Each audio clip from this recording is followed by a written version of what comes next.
Great day to watch YouTube. What could be on my subscription feed? Oh, look, it's VGMashUP.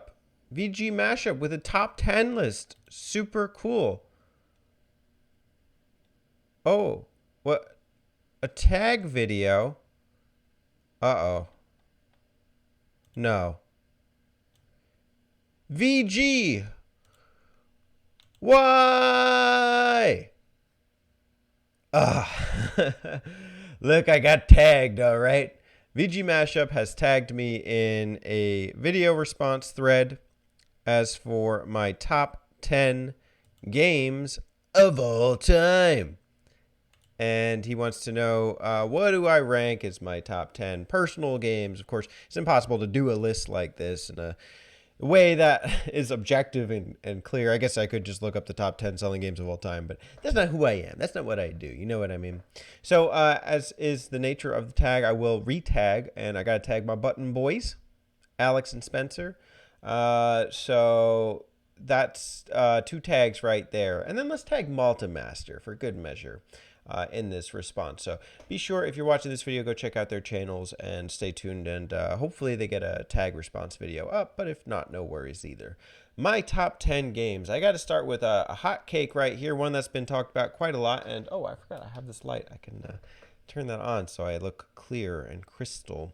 Kind of like this game, Pokemon Emerald. Okay, I was talking about hotcakes, but that'll be a separate game. I just wanted to use the crystal pun. Pokemon Emerald is my probably my favorite Pokemon game. I think it's the best one that has a lot of post-game content.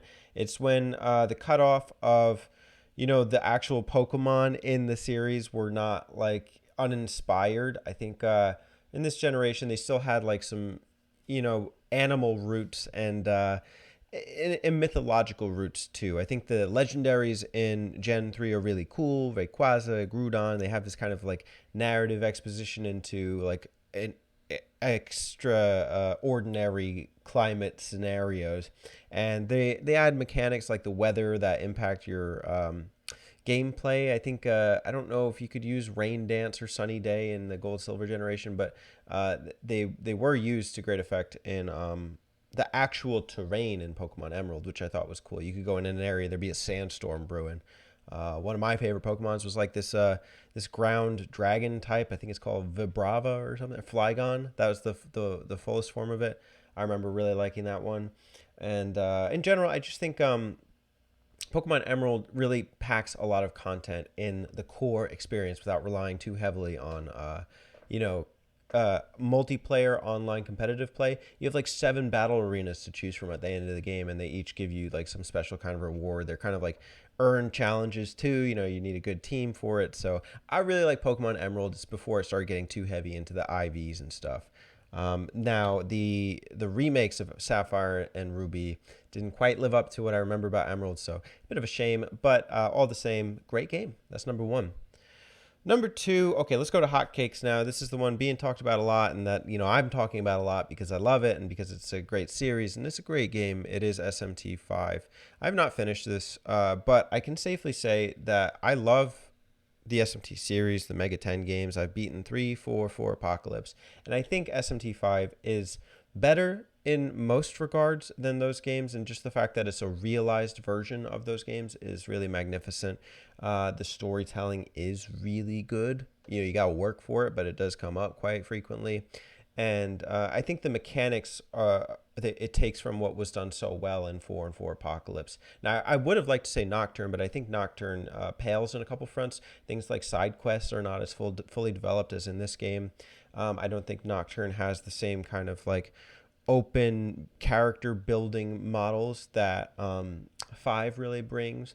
And there are different things that are introduced in 5 that I really like, such as like this process called apotheosis, where you could ingest your demon skills, their essences, and you can either take their skills or their affinities, so you could build resistances on your main character in that way. It actually works towards the benefit or detriment of the character, depending on what boss you're fighting at different times, so you do need to make good use of it as you go through the game and hopefully find some good essences along the way.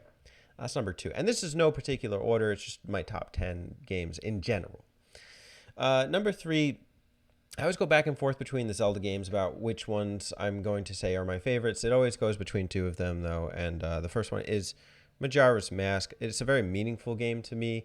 I tend to like storytelling in games, so this one had a significant impact on me when I played it the first time, and it continues to do so. It's very emotional.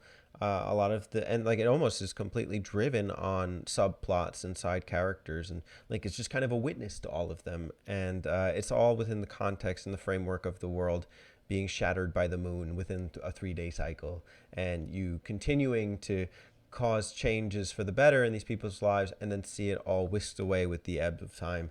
It's a very poetic experience, and I love it, and I have fond memories of it. Number 4 would have to be the counterpart, which is Ocarina of Time. This is my Japanese boxed copy. Yes, I am a snob. I like my collection, etc. But I do love Ocarina of Time, and hopefully one day I can really, work through the translation of that and in my Japanese and continue building that. But Ocarina of Time is a pivotal game for me. It just meant the world to me. It was one of the first 2 games I ever played, and I do really just like the exploration. I think one thing that it benefits from is this lack of the necessary time warp to go back. You have to continue doing that Majora's Mask. You don't really get to reap the fruits of your labor. I think Ocarina of Time, you get to, despite the things like the 100 Skulltulas being pretty much useless.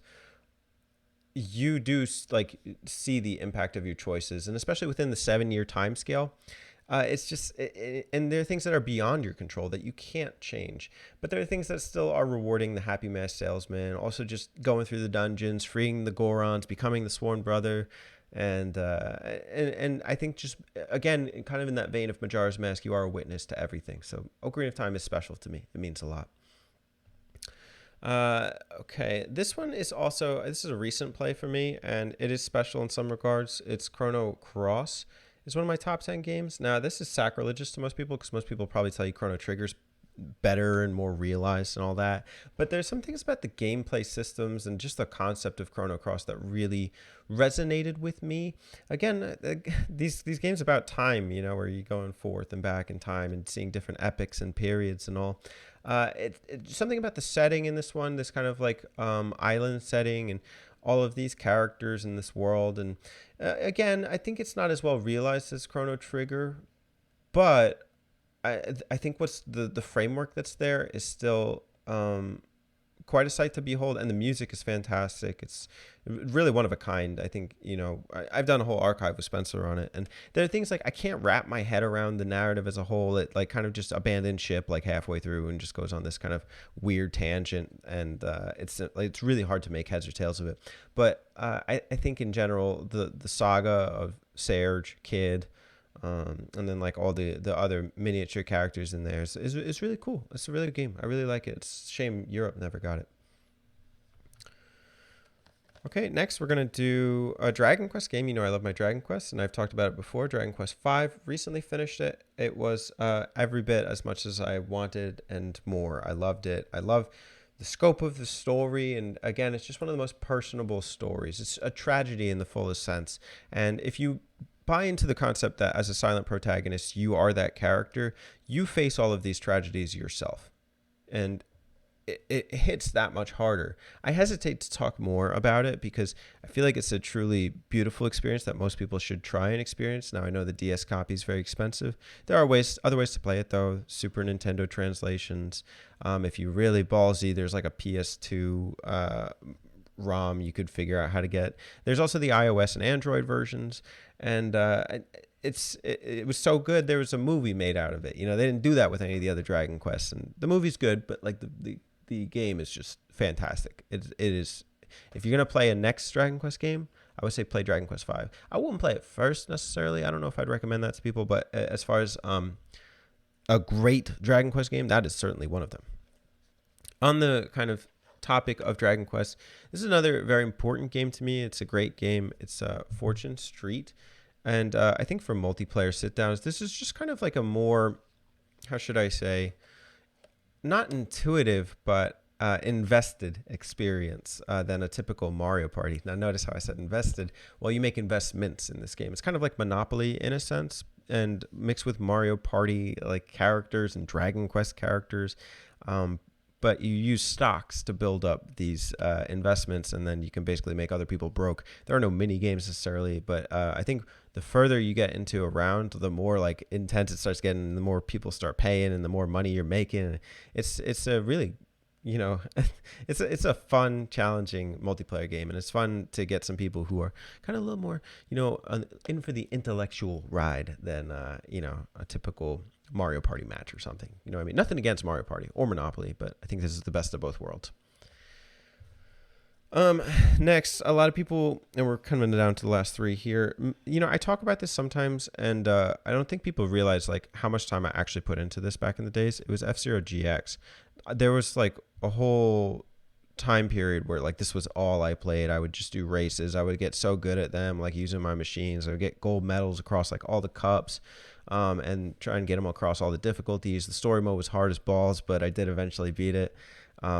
And there's so many ways to just, you could spend hours even just in the garage customizing a vehicle. I've never made one that I really liked, but I would just spend time like designing it and making a custom car. And you know, the music's really cool, the characters are really cool. You could just go through the Grand Prix and just have the characters be interviewed and talk about, like, make some stupid comment like, I'm Samurai Goro, I'm winning the Grand Prix. And you know, and doing that for like all 30 characters. There's more unlockable ones, but getting them's a pain in the ass, so I don't really mess with that. But there's a lot of ways you could put time into FZero GX, and it's a hard, challenging, earned difficulty. It's not, I don't think it's too high on the difficulty spectrum. There are aspects that are challenging, but it's very much attainable as long as you work for it and you become proficient at the racing. So it's a great sci-fi racer.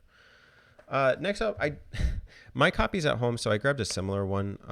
This is Mario Baseball. Mario Baseball is not my top 10, but Mario Golf on the GameCube is. It's a game that I've just spent a lot of time going through all of the courses. The mechanics are really good. It's like that typical kind of like arcadey golf simulator. You could play a 9-hole, you could play 18-hole, you could do a hole-in-one contest, you could do ring attack, you could do score attack, you could do time attack.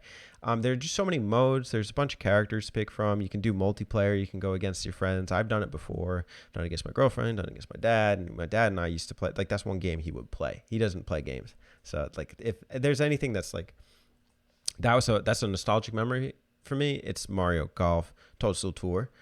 And it has to rank up there for one of my top 10. And lastly, I got to give love to my boy Banjo. No, not that one. This one, BanjoTooie. Just probably one of the best 3D platformers ever made. It's just, like, again, I think, you know, I have an appreciation for storytelling, and I think that this combines the best of both worlds when it comes to 3D platforming, storytelling, and typical rareware humor. Like, they're just funny guys, and I think that comes across in the writing. So I don't know, for instance, like, just seeing like Gobi like end up in Witchy World, and like, you know, you're tormenting this poor camel, and like he gets, you know, he's locked up, you free him, but then he like drinks water, he ends up in another stage, and then like you basically like ground pound his water supply in order to get a Jiggy later, and he's like pissed at you. Like, that's just one example of like the funniness in the game. Then of course, combined with like the voice acting and everything, it's just blah blah blah blah blah. Like, something about it cracks me up every time. So Banjo-Kazooie is good, but BanjoTooie just it gets me the right way. So I'm very excited to play this game one day. Those are my top 10 games. Do you agree? Do you disagree? Why or why not? Let me know in the comments below, and stay tuned for video responses from some of these other great creators. Check out links in the description below. If this is your first time to the channel, be sure to subscribe. I got a lot of great gaming content coming out on the regular, if you know what I mean. And check out VGMashUP too. He's a swell lad. Thanks, everybody. Talk soon.